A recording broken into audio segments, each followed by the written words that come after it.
Hi, this is Alex Helmbrecht, the Sports Information Director at Chadron State College, and I'm sitting here this morning for the final time this season with head coach Jay Long. The Eagles wrapped up their season with a tough 38-30 loss against West Texas A&M Saturday here at Elliott Field. The Buffaloes entered the game as the 16th ranked team in the nation. Chadron State, of course, was 20th. It was the first round of the NCAA Division II playoffs.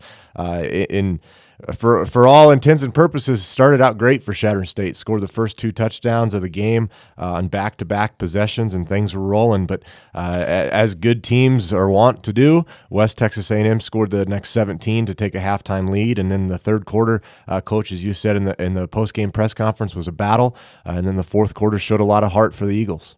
Yeah, when you look at the game, I mean, we start off and we have momentum on our side, and then they got the momentum back. And when you look at playing, 2 good football teams, that's what happens is, momentum changes. You see it on Sundays in NFL games, and that second quarter was tough on us. Then the second half just became a dogfight. And when you look at the third quarter, one of the things that, when we look back as coaches, we had three field goals in there, and we needed to get a touchdown out of them. A couple touchdowns would have definitely changed maybe their play calling and everything else.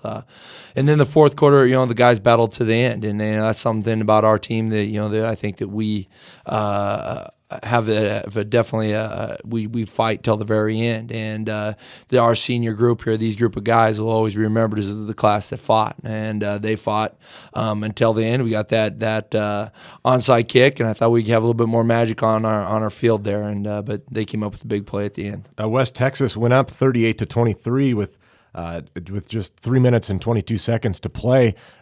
So things looked pretty sour for the Eagles. However, Chadron State put together a great drive, went 83 yards in 7 plays. John McClain found Nathan Ross for a 4-yard touchdown, and the Eagles were back in it. And then I'm not as old as several of the football fans and as your coaches and stuff, but that was the best onside kick that I've ever seen. Josh Borm just hit the ball perfectly. It went up about 8 feet in the air, and then Kyle Vinich, all 6'6" of him, who also plays basketball, got a huge offensive rebound for the Eagles to give you guys new life. Yeah, when you look at that, was just Josh kicked great the whole day. I think he averaged 40 yards on his punt. And at the end of the game, when it came down to that onside, to be real honest, we practiced that twice a week, and we struggle with it in practice. And with the new rules, the old rules used to be you just wanted it to bounce once off the ground, go straight up in the air, just like it did, and then you catch it. Well, the rules changed so you can fair catch that now. So you want it to roll twice now before it bounces up in the air. And the one that Josh kicked just did that exactly. Rolled twice, went straight up in the air, and Kyle went up and got it, and we had that momentum back on our side. And so the Eagles had new life, gained about 15 yards on 2 short passes to Glenn Clinton, who obviously wasn't at 100%, but as you said, one of those guys who just fought and really played to the best of his abilities on Saturday. And then basically their D-line kind of took control, got pressure on John McClain. A pass was dropped, but then so that set up a 4th down play. John McClain was getting thrown to the ground, and he kind of just threw up a desperation pass. Alan Schmaltz came out of nowhere, caught it, did some spin moves, and leapt out as far as he could, but it came up just short. Now, Coach, on that play, obviously a lot of things need to be said. It was a great play by John to get rid of the ball, a great play by Allen to try to reach out to get that first down, keep the drive going. But for the fans who didn't see the game, how close was it to being a first down? About the length of a piece of paper, I'd say, about the width of a piece of paper from getting that first. And when you look at it, our guys were saying, the spot was a little short, but I mean, those officials were right there, and it was a tough way to end it. But like I said, what a terrific effort by Allen trying to get it, and that's his last catch of it as an Eagle, and he'll remember that catch and remember that effort of trying to get that first. So you finished the season 9-3 overall, 8-1 in the Rocky Mountain Athletic Conference, in second place alone. The 3 teams you lost to this season are all still playing. Montana State had a huge win over Montana on Saturday, which is big for that program. They were number 2 in the Division I AA. Colorado State Pueblo is ranked number 1 in Division II and will play this weekend in the playoffs. And then West Texas A&M is still playing in the playoffs. They'll play at Ashland. I know it's still early, but you got to be happy with how the season played out. We were obviously disappointed this Saturday on how it ended. I mean, we're in the game all the way to the end, and we had the lead, a big part of the game, and we showed that we were one of the top teams in the country, and when you play, teams like Pueblo and teams like West Texas, and definitely teams like Montana State, you have to play perfect games, and there was times in the game that we did, and other times that we didn't, and that was the difference. But when you look at it, I've said it probably 3-4 times in this radio interview already, but I'm proud of the guys. I mean, we had opportunities to use excuses all along.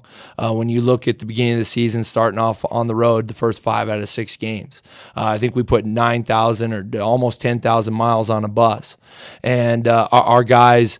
One of our guys twittered that we spent 400 hours on a bus this season, and we were on the road so much that then the home games became where they weren't the norm. And throughout the whole thing, our guys never once allowed any of it to be an excuse. And so I'm not going to sit up here and say excuses anymore, but those guys, just did a terrific job of finding ways to win, and I'm just extremely proud of them.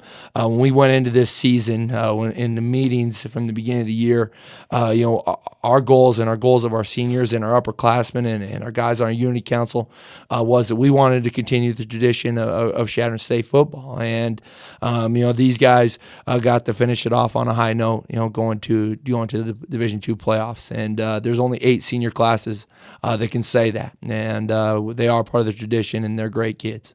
Now, I know that you were just hired here in February. Right now it's November. You haven't been here a full year yet, but you finished your first season. You had the best record ever for a first-season head coach for the Chadron State football program. Obviously, big things are on the horizon, but Coach, this is your team now. What can we expect from you in the future?